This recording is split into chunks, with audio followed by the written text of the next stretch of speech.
I had my hand on his gun and like I couldn't budge it. And I know how to take guns out of people's hands, so. Disarm. 7, 6, 5, 4, 3, 2, 1. So I have to, on the taser, I have to do it like this, so it's not as secure. I even had it when you only had one hand on it, and I couldn't get it out. Well, then do you know one other? If you and I are in a 50-50 battle over this, like we each have one hand, I'm holding the part that's designed to be held. Yeah, one. that helps. Also, I have a lot of practice doing this. That's true. And a lot of composure. Like you were trying to apply jiu-jitsu, play this game, deal with me. Jiu-jitsu, play this game, deal with me. Jiu-jitsu, play this game, deal with me. Yeah. All I had to do was deal with you. Yeah. Like, so I already know this game, and my jiu-jitsu is not as good as yours. It's good enough. And if I had this, if I had this, it it helped a lot. See, I'm kind of surprised you never switch hands with it, but I guess you're so comfortable using this hand that you don't want to. Did I kick you in the head? Risk it? No, I think I headbutted you. Oh, yeah. If you enjoyed our last Taser video and want to see bonus features and outtakes from it, including Sensei Seth trying to kick the Taser out of my hand, you can go to the Patreon link in the description below. Yeah, Jake, that's usually a bad idea. Switching hands with it? Yeah, switching hands is something that happens. That's an artifice. That's a result of training. It's also moving. Well, no. It actually, so it has a place. It happens a lot in training. Okay. You see two guys fighting over a training knife. And what always ends up happening. You got one? Yeah. What always ends up happening, but hand switching is not real. So hand switching, say you get a dominant position on me. Okay. Right? And you'll see like we're fighting over this, right? Right. And I'm trying to work, and I'll go like this. And then you go chase that hand, right? And then I do this.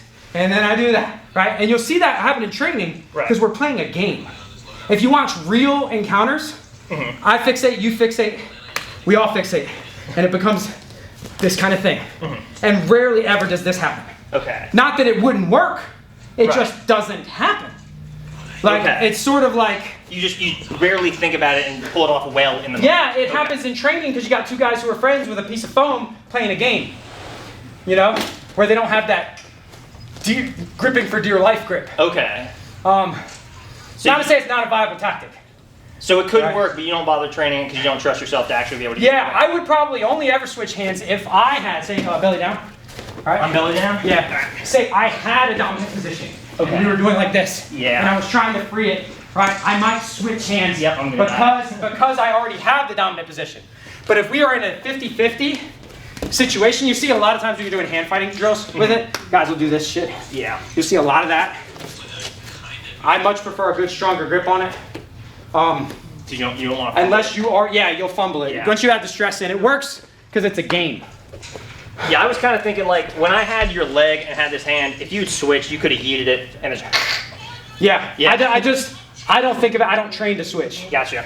That makes sense. The scenarios where it would be useful are far less common than the scenarios where I need to square up and get free squared up where I can still fight. Rather than just, it takes a long time to get used to not, when they go 2-on-1, to not giving up my position, which is what I did to Tyler. That was a mistake. I gave up good position because I was fixated on the weapon. And now he has a more improved position, and we're still 50-50 on the weapon. Even though it's in my hands, if it's in my hands, we are essentially 50-50. You know, and maybe switching now would be helpful, but then I haven't improved my position and you would just chase this one. Right. So switching hands is a thing, but it's not the thing that people make it out to be. And that's a good answer of it can work, I don't trust myself to do it. Yeah. That's a legit reason not to do something. Right, Yeah. and then if you train it too much, like if every time you and I mess around with a knife, I'm doing this, you're not practicing really what you're supposed to be doing, however you would address this. You're practicing playing a game with your friend, which is not real. It's fun, but it's not real. I've got a point. I think. So do I. I think to my stop that weird scenario where I would be like the good guy being attacked and the other person had a taser. Yeah. That's a super rare scenario. Yeah, right. But I think you are definitely, if that happens, you are definitely in a Circle K. But continue.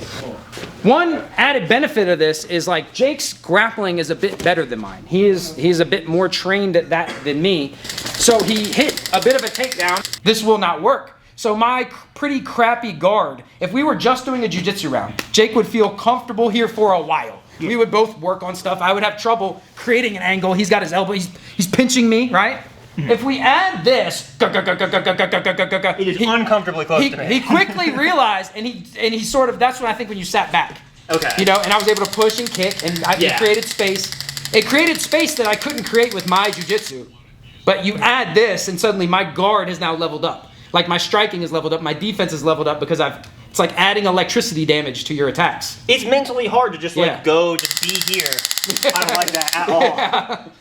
Now, what I should have done is just like put weight on your legs, just hold that with one hand and start swinging. Yeah. That's what I should have done. Yeah. But my jiu-jitsu instincts took over. I'm like, heel hook, which was not the right thing. But you know what? Yeah. It made me worry.